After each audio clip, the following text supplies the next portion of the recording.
want to figure out how much your prospects are willing to pay for a product or feature, all you need to do is ask, right? Well, actually, prospects aren't always the best judge of their own buying habits. Even when they're trying to be truthful, the way that you ask the question and the way that the prospect buys your product can affect the answers in unexpected ways. And that doesn't even consider the times that the prospect is outright lying because they don't want anyone to know exactly how much they're willing to pay for something. Today, I'm speaking with Richard Schreuer, CEO of Cove Research, partner of Topline Strategy, which is the sponsor of this video. We'll discuss the state of the art for determining the maximum price that a prospect is willing to pay, how to use that intelligence to maximize revenues or profits, and some of the big problems that can throw off pricing research, particularly brand. Finally, Richard will discuss a way to reverse engineer a stronger measure of brand equity than anything that's currently being used by brand consultancies. Thanks for joining us today, Richard. Tell me who you are, where do you work, what do you do? Hi, my name is Rich Schreuer, and I run a consulting firm, market research firm called Cove Research and Consulting, and I specialize in quantitative research and particularly with a lot of work around pricing. I've encountered other consulting firms that do pricing research, and it's a lot of qualitative questions about what people are willing to pay for things. Is that how you approach it? No, indeed, that is a very old way of doing pricing research, and it's been demonstrated to be, well, beyond not useful, actually misleading and inaccurate. And the reason is because asking about pricing is one of the hardest questions to do in market research, because well, a couple of reasons. One is many people will underestimate how much they're going to pay, partly because they know that research is going on and they want to say a low price. So when you're asking people directly, they'll often underestimate it. But the bigger problem is that pricing needs to be framed. Folks will often pay a very different amount than they originally anticipated based on what competition is spending, based upon the combination of products and services that are combined. And when you ask people just upfront, how much will you pay? Again, it's not only inaccurate, but you often get misleading numbers that dramatically underestimates what people would actually pay in the market. So there are perhaps more nuanced approaches to asking about price, like Van Westendorp, and getting a range, or going to multiple people with multiple prices and determining, a bracket. Does that solve some of the problems that you just outlined? No, it really doesn't. You mentioned Van Westendorp technique. All that really is kind of a fancy way of, again, asking people what they would pay. In the Van Westendorp technique, you ask, what's the least you would pay before you question quality? What's the most you would ever pay? And what do you think is a fair price? And sometimes another question. So you're getting multiple price points, but at the end of the day, you're still asking people what they would pay. And it is, again, folks just really can't give you an accurate answer of what they will actually do in the decision-making process or in the market. The other thing you mentioned is something called split samples. You basically have a big sample and you cut it up into equal pieces and you describe a product. And for each one of these little pieces, you put a different price in. So you can see how people respond as prices go up or down based upon their likelihood to purchase. It's a really blunt instrument because technically it should be reasonable, but you need really big samples that get expensive, because once you cut them into small samples, you get a lot of margin of error. And the other thing is that you can't get very nuanced about what you would include or not include in a package, because what you're doing is you're simply reading or have somebody read a description of a product and then say the likelihood of buying it for this price. So yes, but it's a really blunt instrument that can be very expensive for the lack of depth of information it provides. Now you're talking about taking different features from a potential package, and then asking what people would be willing to pay for each feature. Did I get that correct? No, that's not really it. What developed a number of years ago is, actually it's been around for over 25 years, but an approach called conjoint analysis, and the newest version, choice-based conjoint. And what it does is, or what we do in that technique, we put together the list of features or services that could be included, and we make a list of them, a list of obviously our client brand, but then other competitor brands, and a range of price points. And what we then do is we vary all of those in combination, so people are seeing different brands offering different feature or service combinations at different price points. And folks go through probably 16 questions like that, and we're very carefully varying everything. So at the end of the day, what people are doing is they're looking at description of product and services at a brand and a price, and they're comparing it to a couple of others, and they're saying, well, which of these would you prefer, and would you actually buy it? And then behind the scenes from the raw data, because we're varying everything, we can then sort out price demand curves, how much demand there are for particular features and products. So it's much more robust. The other benefit to it is that it simulates the decision-making process much more than an older technique. For example, here's service A, how much would you pay? Here's service B, how much would you pay? And then so on. And now let's kind of add them up and see how much you'd be willing to pay for a package that contains all of them. People don't think in that way. They think more in terms of reviewing a holistic package for a price offered by a brand, and then deciding whether or not they would be inclined to purchase it based against the competition, and then thinking more fully, would they actually do it? Right. You don't get to set your price for each feature and then put the features together in a package. It's not the way that most products are offered, but the context can lead to a lot of unusual and sometimes irrational decisions, right? Like I'm thinking of the example of where people would be willing to pay more for terrorism flight insurance after 9/11 than they were for flight insurance that covered any eventuality. Like knowing what the context is relative to the feature will change the price you're willing to pay for the feature, right?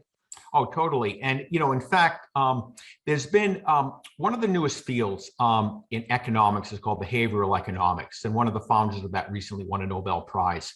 But what behavioral economics does is talks about the decision-making process.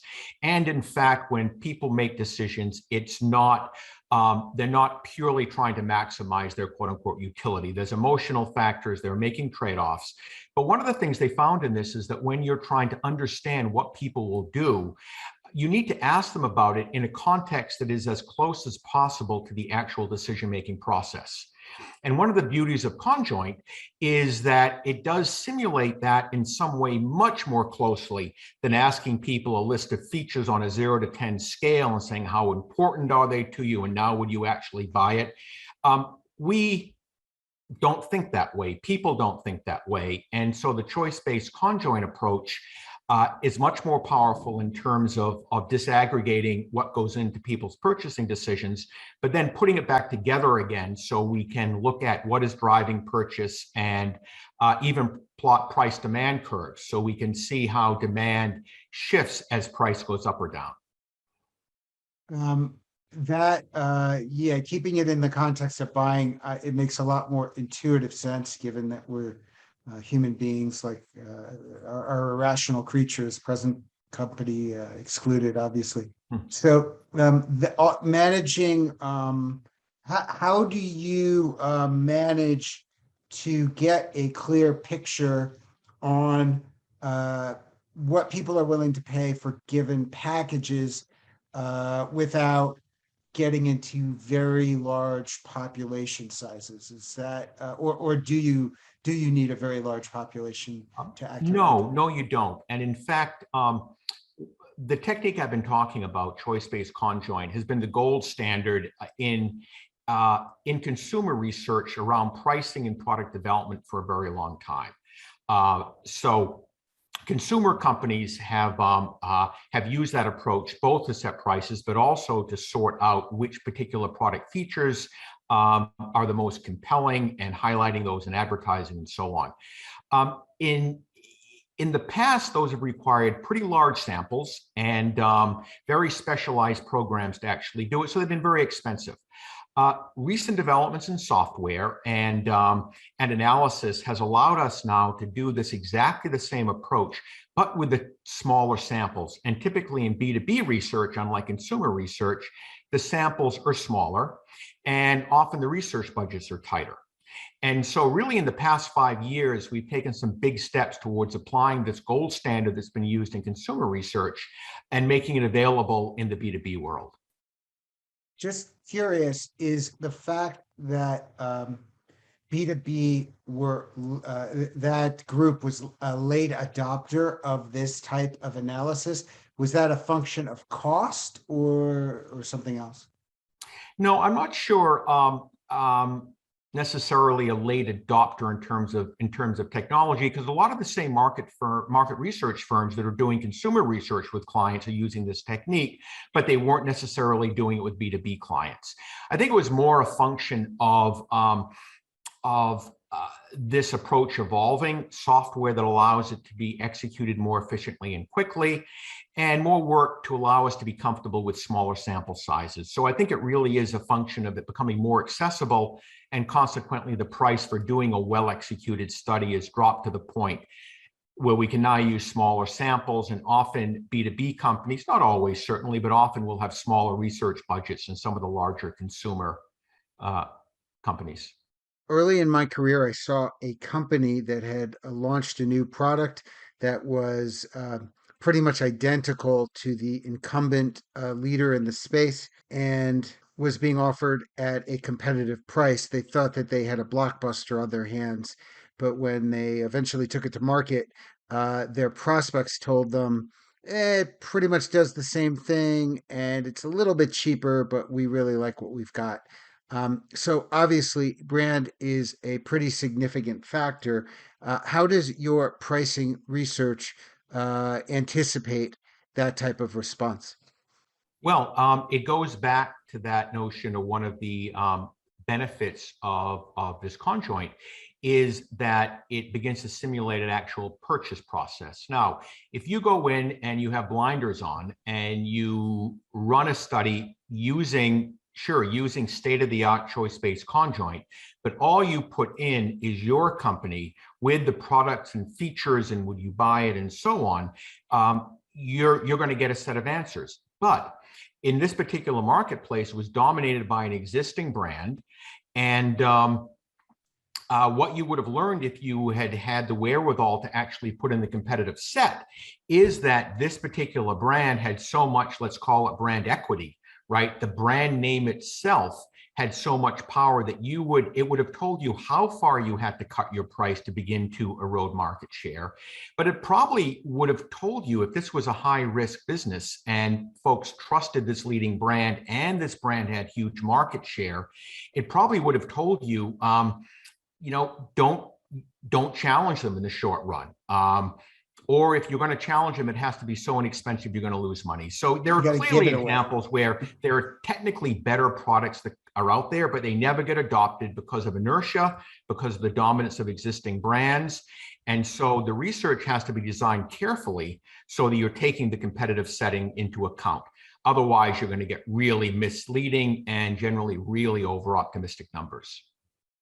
Very interesting. So I know this isn't your primary line of work, or maybe it's not something you do at all, but it sounds like you could reverse engineer conjoint analysis to see what the specific premium a customer was willing to pay for a particular brand name, and from there extrapolate a much clearer view of brand equity than I've ever seen. Is that correct? Oh yeah, that's totally correct. I mean, brand equity, the term is kind of funny. It's sort of, there's 50 different definitions on it by, 50 different consultants and so on. And it means everything from, at one extreme, high equity, it's a strong brand, right? People love the brand, to the other extreme, which is really, I think, how the term was derived and what it should mean, which is how much more are people willing to pay because of this brand name, right? That's the brand equity. And so, yeah, this approach can be used, and indeed it has been used, to assign the value to a brand. And the way you do it is somewhat straightforward. You build into your model the products and features, you build in the competitors, and sometimes we'll put in, just a brand that nobody has really heard of. You may even make up a generic brand, right? And then you run simulations and you see for the brand that you're interested in with the exact same feature set, how much more are they willing to pay to get to the same market share, right? And so you basically raise the price, and you get to the point where the lines cross for market share, that versus another brand or that versus the generic brand. And that's a very clear indication of brand equity. That is what the brand name is worth in the consumer's minds, right? Not in the minds of the stock market, not in valuations, which can go up and down, but in the consumer's mind, right? That's how much more they're willing to pay. Well, that's really cool, because I know, a lot of branding agencies were wrestling with this, and it seemed like the best that they could come up with, most of the time was just looking at the premium over book value for listed companies or other like really, really blunt tools that were clearly correlations and not causations. Or had other confounding factors built in. So that's a very, very interesting approach. Maybe you should start thinking about rolling out a brand equity agency in addition to the pricing. Thanks. I'm Dave Zweifler, and today I've been speaking with Richard Schreuer, CEO of Cove Research, a partner of Topline Strategy. Today, we discussed pricing research best practices and the inherent problems in traditional pricing research. We also discussed how brand plays an important part in the price that a prospect is willing to pay, how to quantify it, and a more precise measure of brand equity that can be reverse engineered from a pricing exercise. If you'd like a more detailed look at the pricing strategies that Richard discussed, including a deep dive on a simulator that takes the perceived value of individual product features and refines them into your maximum price, check out the link in the description.